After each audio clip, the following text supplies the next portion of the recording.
born in Vancouver, so my parents are from Hong Kong, and I'm the middle child with two other sisters.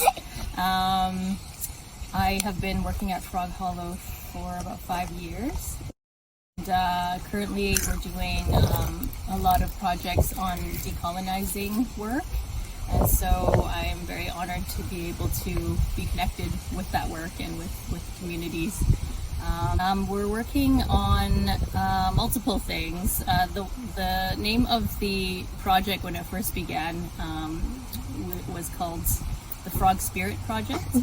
And in Coast Salish, we had a name gifted to us by an elder from Musqueam, Elder Shane Point, and he kindly gifted us with the name Wakasale, which means frog spirit. And so that began in 2019, and the project is essentially a way to motivate the community and educate and inspire the community to think about our way of living and our systems and how we can live in a more Indigenous led way with the Indigenous worldview guiding us with the principles and the wisdom that is still here in the community.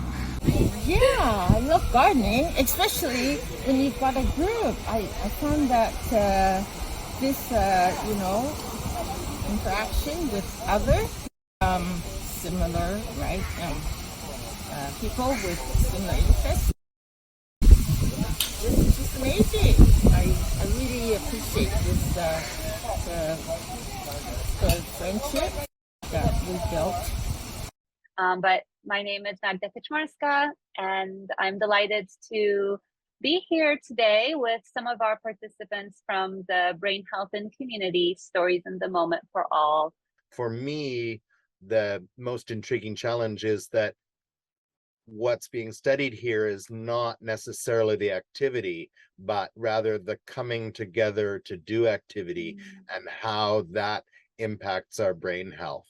And so for me, that shifted the focus away from the dance and more to how people are interacting with one another, both through dance and in conversation.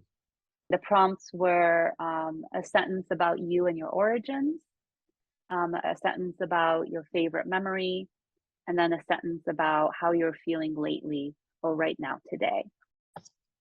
The one that stuck with me is the portrait. Someone mentioned about being a baby and with a bomb overhead and the mom carrying the baby to the cellar to safety. And I thought, wow, it created such a powerful image. When you develop friendships with people, you get to choose to share your deepest emotions and fears and what's going on for yourself, because I think there's various levels of friendship. So when you meet somebody, you're not always comfortable about sharing what's going on with yourself, like the real stuff.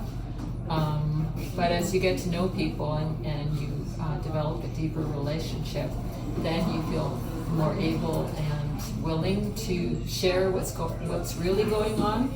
So these kind of groups they're not counseling, right? But they're support services. It needs to be connected to either community centers or other kind of public facilities, because then it's open to everybody.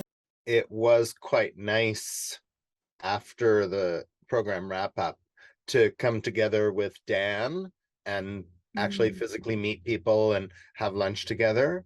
That was a really lovely thing to have happen, because we got to know each other a bit on Zoom and we're able to build on that over a social meal. There were other people from like the gardening group and the reading group as well. But yeah, there was folks from our group, and so yeah, it was a nice mix, because when we were talking about things, people brought the program experience that they'd had to our discussions.